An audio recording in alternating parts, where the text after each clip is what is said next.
ಮೂಲ ನಿವಾಸಿ ಅಂಬೇಡ್ಕರ್ ಸಂಘದ ಮತ್ತು ಮೂಲ ನಿವಾಸಿ ಅಂಬೇಡ್ಕರ್ ಸೇನೆಯ ಎಲ್ಲರೂ ಒಂದಾಗಿರ್ತಕ್ಕಂಥ ಈ ಸಂದರ್ಭದಲ್ಲಿ ಬಾಬಾ ಸಾಹೇಬ್ ಅಂಬೇಡ್ಕರ್ ಅವರ ಪಾದಗಳಿಗೆ ನಮಸ್ಕಾರ ಮಾಡುತ್ತಾ ಎಲ್ಲ ನಮ್ಮ ಇಲ್ಲಿ ಸೇರಿರ್ತಕ್ಕಂಥ ಭೀಮ ಬಂಧುಗಳಿಗೆ ಭೀಮ ಧನ್ಯವಾದಗಳನ್ನು ತಿಳಿಸುತ್ತಾ ಮತ್ತು ಅದೇ ರೀತಿಯಲ್ಲಿ ತಾವೆಲ್ಲರೂ ಕೂಡ ಇಷ್ಟೊತ್ತು ಶಾಂತವಾಗಿ ಕೂತಿದ್ದೀವಿ,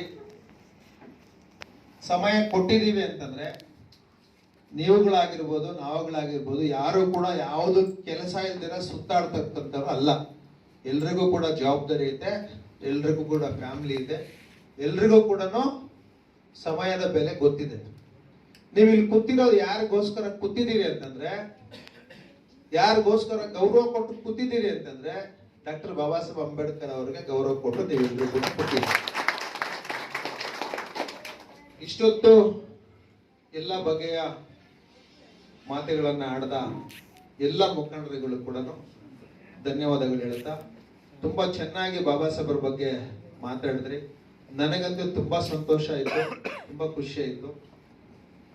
ಏನು ನನ್ನ ಜೀವನದಲ್ಲಿ ಸಂಘಟನಾತ್ಮಕವಾಗಿ ಈ ಜೀವನದಲ್ಲಿ ಹೋರಾಟದ ಜೀವನದಲ್ಲಿ ಕಷ್ಟ ಸುಖ ನಷ್ಟ ಅವಮಾನ ದುಃಖ ಖುಷಿ ಸಂತೋಷ ಎಲ್ಲದರಲ್ಲಿ ಕೂಡ ನನ್ನ ಜೊತೆಗೆ ಜೈಭೀಮ್ ಶ್ರೀನಿವಾಸ್ ಅವರಿದ್ದಾರೆ.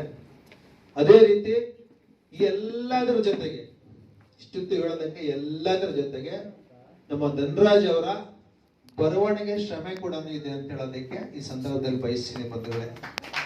ಅದೇ ರೀತಿಯಲ್ಲಿ ಏನೋ ಒಂದು ದೊಡ್ಡ ಮರದಲ್ಲಿ ಸಣ್ಣದೊಂದು ಎಲೆಯಷ್ಟು ಗೌರವ ಏನಾದ್ರೂ ಸಂಪಾದನೆ ಮಾಡಿದ್ರೆ ಸಿಕ್ಕಿದ್ರೆ ಅದು ಮೂಲ ನಿವಾಸಿ ಅಂಬೇಡ್ಕರ್ ಸಂಘದ ಎಲ್ಲ ಕಾರ್ಯಕರ್ತರ ಶ್ರಮೆ ಇದೆ ಅಂತ ಹೇಳೋದಕ್ಕೆ ಸಂದರ್ಭದಲ್ಲಿ ಬಯಸ್ತೀನಿ. ಮತ್ತು ನನ್ನ ಎಲ್ಲ ಸಂಘಟನೆಯಲ್ಲಿ ಇರ್ತಕ್ಕಂಥ ಲೀಡರ್ಸ್ ನ ಕಾರ್ಯಕರ್ತರನ್ನ ಮಾತಾಡಿ ಅವ್ರು ಮಾತಾಡ್ಲಿ ಇವ್ರು ಮಾತಾಡ್ಲಿ ಅಂತ ಯಾಕೆ ನಾನು ಹೇಳ್ತೀನಿ ಅಂತಂದ್ರೆ, ನಾವೆಲ್ಲ ಸುಮಾರು ವರ್ಷ ಅಲ್ಲೇ ಕೂತಿದ್ದವ್ರು, ಇಲ್ಲಿಗೆ ಯಾರು ನಮ್ಮನ್ನು ಕರ್ಸಿಲ್ಲ, ಮಾತಾಡಕ್ ಬಿಟ್ಟಿಲ್ಲ, ಬಿಡ್ತಾ ಇರ್ತಿಲ್ಲ. ನಮ್ ಕೆಲಸ ಏನಂತಂದ್ರೆ ಅಂಬೇಡ್ಕರ್ ಜಯಂತಿ ಬಂತು, ಇಲ್ಲ ಅಂಬೇಡ್ಕರ್ ಕಾರ್ಯಕ್ರಮ ಬಂದು ಏನೋ ಒಂದು ಸಮಾವೇಶ ಐತೆ ಅಂತಂದಾಗ ನಾವೆಲ್ಲರೂ ಕೂಡ ಏನ್ ಕೆಲಸ ಮಾಡ್ಬೇಕಂತಂದ್ರೆ ಸ್ಟೇಜ್ ಹಾಕ್ಸ್ಬೇಕು, ಪೆಂಡಾಲ್ ಹಾಕ್ಸ್ಬೇಕು, ಊಟ ಕೊಡ್ಬೇಕು, ಕಾಫಿ ಟೀ ಕೊಡ್ಬೇಕು, ಬಂದವರಿಗೆಲ್ಲ ಸನ್ಮಾನ ಮಾಡಬೇಕು, ಅವ್ರನ್ನ ಗೌರವದಿಂದ ನೋಡ್ಬೇಕು, ಕಳಿಸ್ಕೊಡ್ಬೇಕು, ಮತ್ತೆ ಬಂದಿರೋವೆಲ್ಲ ವಸ್ತುಗಳು ಏನು ಕಾರ್ಯಕ್ರಮ ಬಳಸಿದ್ದೀರಿ ಅವನ್ನೆಲ್ಲ ರಿಟರ್ನ್ ಕಳಿಸ್ಕೊಡ್ಬೇಕು. ಇಷ್ಟೇ ನಮ್ ಕೆಲಸ. ಅಲ್ಲೇ ನಾವು ಲೀಡರು. ಸೊ ನಾನು ನಮ್ಮ ರೀತಿ ಯಾರನ್ನಾದ್ರೂ ಮಾತಾಡ್ಸಬೇಕು, ನಾವು ಮಾತಾಡ್ಬೇಕು ಅಂತ ಮನೋಭಾವಗಳು ಇದ್ದವರಿಗೆ ನಮ್ಮ ಸಂಘಟನೆಯಲ್ಲಿ ಅವಕಾಶ ಮಾಡಿಕೊಡ್ಬೇಕು. ಅವರೆಲ್ಲರೂ ಕೂಡ ಮಾತಾಡ್ಬೇಕು ಅನ್ನೋದು ನನ್ನ ಆಸೆ. ಅವರೆಲ್ಲರೂ ಕೂಡ ಬಾಬಾ ಸಾಹೇಬ್ರ ಬಗ್ಗೆ ವಿಚಾರಗಳನ್ನ ಅರ್ಥಕೋಬೇಕು ಅನ್ನೋದು ನನ್ನ ಆಸೆ.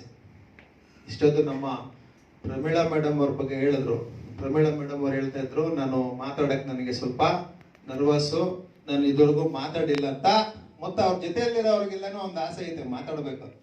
ನಾನು ಇವತ್ತು ಪ್ರಾಮಿಸ್ ಮಾಡ್ತಾ ಇದ್ದೀನಿ, ಅವ್ರಿಗೆ ಮೈಕ್ ಕೊಡ್ರಿ ಮೇಲೆ ಅರ್ಧ ಗಂಟೆ 1 ಅವರ್ ಮಾತಾಡ್ತಾರೆ ಪ್ರಮೀಳಾ ಮೇಡಮ್. ನಮ್ಮ ಸಂಘಟನೆಯಲ್ಲಿ ಮೊದಲನೇ ಆದ್ಯತೆ ಹೆಣ್ಮಕ್ಳಿಗೆ ಇರ್ತದೆ. ಹೆಣ್ಮಕ್ಳನ್ನ ಪ್ರೋತ್ಸಾಹ ಮಾಡುವಂಥದ್ದು, ಹೆಣ್ಮಕ್ಳನ್ನ ಒಳ್ಳೆ ದಾರಿಗೆ ಕರ್ಕೊಂಡು ಹೋಗುವಂಥದ್ದು ನಮ್ಮ ಮೊದಲನೇ ಉದ್ದೇಶ ಆಗಿರ್ತದೆ. ಮತ್ತು ನಮ್ಮ ಲೀಡರ್ಗಳ ಬಗ್ಗೆ ಎಲ್ಲರ ಬಗ್ಗೆ ಹೇಳ್ಬೇಕಂತಂದ್ರೆ, ನಮ್ಮ ರಾಹುಲ್ ಸರ್ ಅವರು ತುಂಬಾ ಒಡನಾಟಿಗಳು, ನಮಗೆ ನಮ್ಮ ಮಾರ್ಗದರ್ಶಕರು ಕೂಡ ಒಳ್ಳೆ ರೀತಿಯ ಸಲಹೆ ಸೂಚನೆಗಳನ್ನ ಕೊಟ್ಕೊಂಡು ಅವ್ರದೇ ಆದಂತ ಕೆಲಸ ಮಾಡಿಕೊಂಡು ಕೂಡ ಸಮಾಜದ ಬಗ್ಗೆ ಕಾಳಜಿ ಇಟ್ಕೊಂಡು ಸಮಾಜಕ್ಕಾಗಿ ಮೂಕ ಜನರಿಗಾಗಿ ಧ್ವನಿ ಇಲ್ಲದಿರೋರ ಬಗ್ಗೆ ಕೆಲಸ ಮಾಡ್ತಿರ್ತಕ್ಕಂಥದ್ದು ನಮ್ಮೆಲ್ಲರಿಗೂ ಕೂಡ ಹೆಮ್ಮೆ ತಂದಿರುವಂತ ಸಂಗತಿ. ಅದೇ ರೀತಿಯಲ್ಲಿ ನಮ್ಮ ಜೈಭೀಮ್ ಶ್ರೀನಿವಾಸ್ ಅವರು ಏನೇ ಇದ್ರು ಕೂಡ ಯಾವುದಕ್ಕೂ ಕಾಂಪ್ರೋ ಆಗದೆ ಬಾಬಾ ಸಾಹೇಬ್ ಅಂಬೇಡ್ಕರ್ ಅವರ ವಿಚಾರದಲ್ಲಿ ಅದೆಷ್ಟು ದೊಡ್ಡ ಗಲಾಟೆ ಆದ್ರೂ ಕೂಡ ಫೇಸ್ ಮಾಡೋದಕ್ಕೆ ಮುಂದೆ ಇರ್ತಾರೆ. ಸೊ ಶ್ರೀನಿವಾಸ್ ಅವರ ಗುಣ ಆ ರೀತಿ.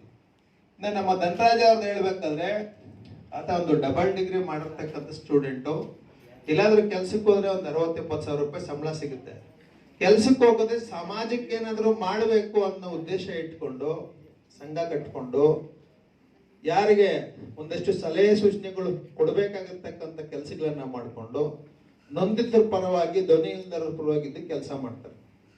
ಇನ್ನು ನಮ್ಮ ಮುನ್ರಾಜ್ ಬಗ್ಗೆ ಹೇಳ್ಬೇಕಾದ್ರೆ ಮೂಲ ನಿವಾಸಿ ಅಂಬೇಡ್ಕರ್ ಸಂಘಟನೆಯಿಂದ ಯಾವುದೋ ರಾತ್ರಿ 10 ಗಂಟೆಗೆ 11 ಗಂಟೆಗೆ ಫೋನ್ ಬಂದ್ರು ಕೂಡ ಮನೆಯಿಂದ ಎದ್ದೋಗಿ ಜಿಲ್ಲೆ ಬಿಟ್ಟು ಜಿಲ್ಲೆ ತೊಂದರೆಗಳಿರ್ತಕ್ಕಂಥವ್ರಿಗೆ ಯಾವುದೋ ಒಂದು ಸಾವಾಗಿರೋಂಥ ಸಂದರ್ಭದಲ್ಲಿ, ಆಕ್ಸಿಡೆಂಟ್ ಆಗಿರೋಂಥ ಸಂದರ್ಭದಲ್ಲಿ ಚಿಂತಾಮಣಿ ಭಾಗದಲ್ಲಿ ಅಲ್ಲಿರ್ತಕ್ಕಂಥ ದೊಡ್ಡ ದೊಡ್ಡ ಲೀಡರ್ಗಳನ್ನ ಭೇಟಿಯಾಗಿ ಅವ್ರನ್ನ ಅಡ್ಮಿಟ್ ಮಾಡ್ತಾರೆ, ಅವ್ರು ತೀರೋಗ್ತಾರೆ, ಬೆಳಗ್ಗೆ ಅವ್ರ ಬಾಡಿಯನ್ನ ತಗೊಂಡ್ಬರ್ತಾರೆ.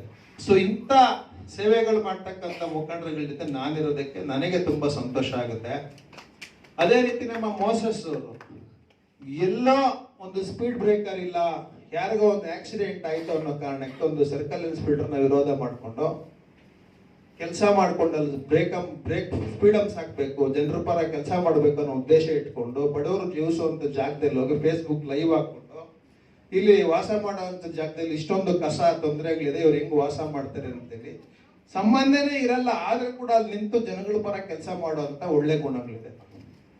ಇನ್ನ ನಮ್ಮ ಭಾಗ್ಯ ಮೇಡಮ್ ಅವ್ರ ಬಗ್ಗೆ ಹೇಳ್ಬೇಕಾದ್ರೆ ಅವ್ರ ಕಾರಲ್ಲಿ 25 kg ರೇಷನ್ ಬ್ಯಾಗ್ ಒಂದು ಇಟ್ಕೊಂಡು ಮನೆಗೆ ಬೇಕಾಗಿರೋಂಥ ದಿನಸಿ ಕಿಟ್ಗಳನ್ನ ರೇಷನ್ ಎಲ್ಲ ಇಟ್ಕೊಂಡು ಯಾರು ತೊಂದರೆಯಲ್ಲಿ ಇರ್ತಾರೋ ಅವ್ರಿಗೆ ಕೊಡೋಂಥ ಕೆಲಸ ಆಗುತ್ತೆ ಡೈಲಿ ಒಬ್ಬರಿಗೆ. ಅದ್ರ ಜೊತೆಗೆ ಒಂದು ಸ್ವಲ್ಪ ಹಾಸ್ಪಿಟ್ಲು, ಶಿಕ್ಷಣ ತೊಂದರೆ ಪ್ರಾಬ್ಲಮ್ ಅಂತಿದ್ದಾಗ ಹೆಲ್ಪ್ ಮಾಡುವಂತ ಗುಣ ಇದೆ. ಸೊ ಅದೇ ರೀತಿಯಲ್ಲೇ ನಮ್ಮ ಜೊತೆಯಲ್ಲಿ ಇರ್ತಕ್ಕಂಥ ಮುಖಂಡರುಗಳು ಯಾರಿದ್ದಾರೆ, ನಮ್ಮ ಗಜೇಂದ್ರ ನಾಗರ್ ನವೀನ್ ಅವರು ಅಂಬೇಡ್ಕರ್